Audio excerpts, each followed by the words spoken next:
ako ay sang-ayon doon sa sinabi ni Rene, that in diplomacy, we should always remember, and in this group, we should always remember, we have no permanent friends, we have no permanent enemies, we have only permanent interests. That is the same for every country in this world, within China, America, etc. In other words, we are in a competitive, globalizing society. And each country must look out after his own back, who is going to shoot us or not. That is a main responsibility. And so we should not shed cat's tears when somebody stabs us in the back. We have to look after our own selves. That is my own philosophy as a professional diplomat. Now, so ito yung kasaysayan natin, no? We were colonized by Spain, colonized by America for 350 years. So the mindset of many Filipinos is that we are weak, we are poor, because that is what the colonizers have been telling us. So it's about time we should get out of this mentality. Now, why am I here today? Well, I'm here today really for domestic reasons. I am from Pangasinan. The West Philippine Sea is from Pangasinan to Palawan. I hope you know how long that is, you see. And the Lingayen Gulf is home to 23 municipal towns. So, when they say that they're already in the West Philippine Sea, at yung mga inchik, they have cordon of Masinloc.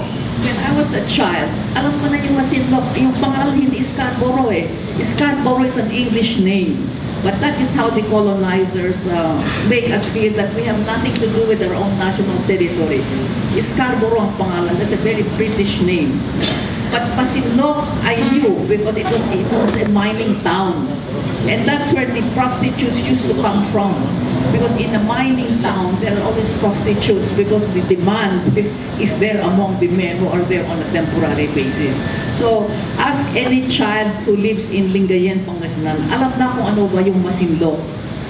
But then parang that has been cordoned off, and now the Chinese have targeted the Pangasinan fishermen with water cannon. Wala naman sagot yung ating PND. Tinanong ko kay Secretary Gasmin, ano bang sagot natin nung tinarget yung ating mga mangisda ng water cannon? Eh wala eh. Complete deafening silence. And that, I think, is something which is so embarrassing for me. Now, I talked to the governor of Pangasinan, in Pangasinan. Akin at agad po why don't you have a foreign policy in Pangasinan? We should have. Ang sagot niya, because foreign policy is national government. So please get out of that. We are an archipelago. This is why I'm also here. We are an archipelago composed of more than 7,000 islands with a coastline longer than the United States. Ladies and gentlemen, we have to defend our coastline or else we'll be invaded whether we like it or not. So you better learn how to swim. Not in swimming pools, but in the sea. In the sea. You see, we have to be mermaids, we have to be sailors, mariners like our forefathers. It has to be a mindset. Now, the law of the sea. Who introduced the archipelagic doctrine? Arturo Tolentino, si Caturing. He was with us in the Senate, hindi ba? Did he vote? Wala na siya. But he and Indonesia they fought for the archipelagic doctrine. I hope you will read the UN Convention Law of the Sea. It took 10 years for that treaty to be completed, to come into force, when Guyana was the last country which signed it. Now, of course, we are in the UN, but don't forget, even in international organizations, power is the language among nations. Power speaks. China is a member, a permanent member of the Security Council. We are not. We just get elected every 20 years and it takes so long to be elected to the Security Council. But China can tell Ban Ki-moon, you're fired. So I'm not so sure that even if China will, even if we will win our case before the International Tribunal, that China will follow. It will have the power to say no. and to Ban Ki-moon to say, you're fired. So power speaks in the relations among nations. We should have no illusions about that, whether it's America or China. And if you look at the Mutual Defense Treaty, those islands which are in the treaty will not be defended because they are not ours. They are not our territory yet. And unless they attack Manila, the metropolitan territory, the Americans will not come to our defense. So I am really here to say, let us wake up, Filipinos. Let us rely on ourselves. Now, of course, this is easier said than done because this is only political, no, foreign policy. If you want to trade, you have to export to China. Ayan, mura yung, we have to trade with America. We like McDonald's, we like, etc. So there's Jollibee to compete. But trade is a big, let's say, this incentive in being too independent in foreign policy because that's already economics.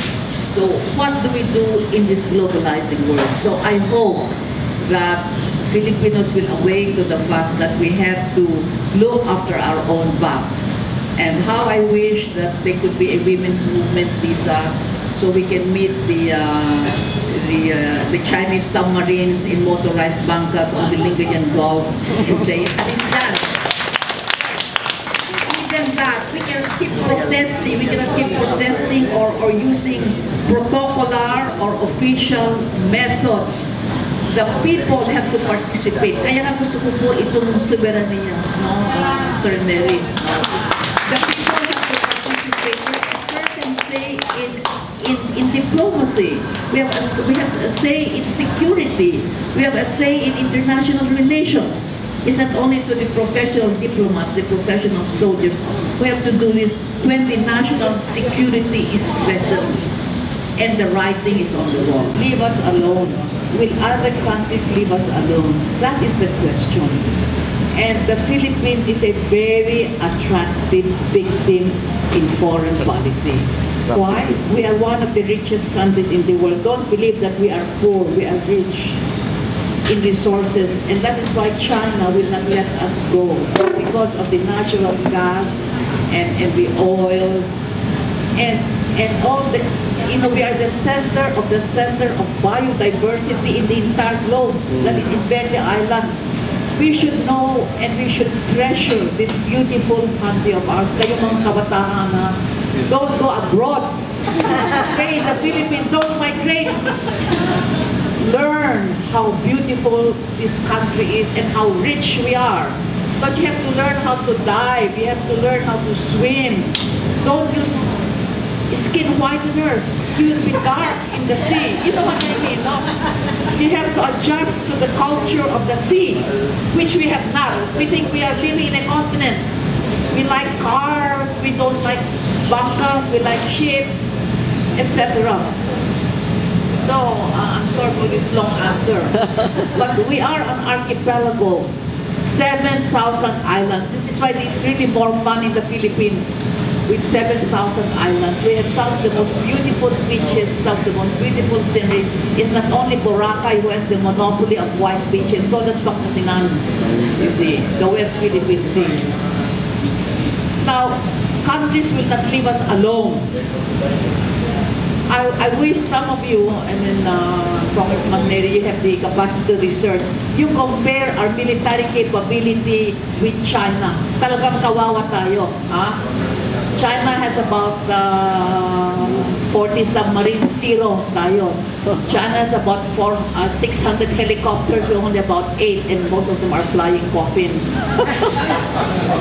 that is the that's the reality. Now, so while we are very weak, I was for the Modernization Act of the Philippines when Cory took over. But what has happened until now? We have not modernized the AFP. We have already sold Bonifacio to all of the commercial interests. Wala na tayong pera. Where did the pera go? You see, that is what kasalanan rin natin that we cannot modernize our own country. Now, so we go to Japan. always as a poor country. But don't forget they invaded us in 1941. And I can never forget, I was 30 years old, I stood on Taft Avenue on January 1, 1942. I watched the Japanese enter the open city of Manila, and I cried. To feel foreign troops enter your own native land is one of the most humiliating experiences. I hope you will never experience that, you young kids. But they were our enemies, now they're our friends. We have no permanent enemies, we have no permanent friends. Okay. They give us 10, they will sell 10 patrol boats, not to gift us. We have to buy with the taxpayers' money, your money and my money, okay. So instead of always saying, oh, thank you very much, Abe-san, and eating all the nice sushi and sashimi and sukiyaki, he should say, we will use this, ladies and gentlemen, our Japanese friends, to make a self-reliant, independent military force in the country. That is how we should do our diplomacy. Not always to be at the begging end, not always to be so grateful, not always to be so thankful to all of these big powers, but we must know how to draw the line here and no further. So dapat sinabi na natin, tatanggapin natin itong 10 patrol boats, but we will use it to make a self-reliant armed forces, whatever that is. So that is my answer. We have every step. This is long-term. An independent foreign policy is not immediate. I have no illusions about it. But you must never lose your sight on that long-term goal. And every step of the way will really be to defend the sovereignty and the dignity of the Filipino people. Let us have peace, not war. Let us live in prosperity, not in poverty.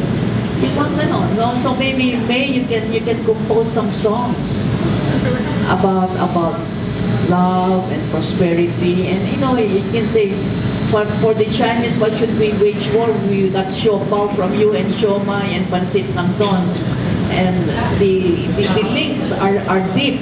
Why turn that goodwill now into war? When yung mga ano, oh, yeah.